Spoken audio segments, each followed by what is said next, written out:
Hi, I'm Simon with AppliancePartsPros.com. Today we're going to show you how to repair your appliance. Are you ready? Remember, anytime you work on your appliance, make sure it's unplugged or the circuit breakers are off so there's no chance of electrocution. In this video, we'll show you how to replace the door latch strike in a Whirlpool washer. It's going to be a very easy repair. Should only take a few minutes to show you how to do it. For this job, we're going to need a Torx 15 and a flathead blade screwdrivers. When you open up the package, you're going to get a new door latch strike. The door latch strike is mounted on the inside of the door assembly. It allows the door to be locked during the cycles. If the washer door won't lock, check and replace the door latch strike if needed. To get to the part, we need to open the door. We need to use a Torx 15 screwdriver. And I'm going to take out a couple of screws that holds the door strike.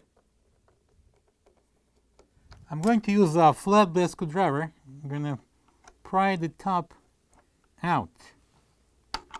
And we can remove the door strike.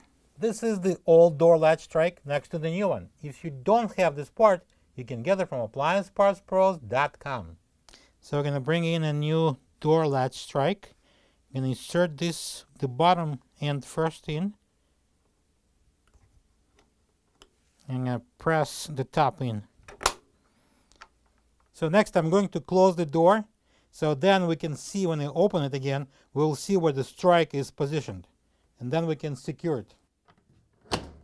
And then open it.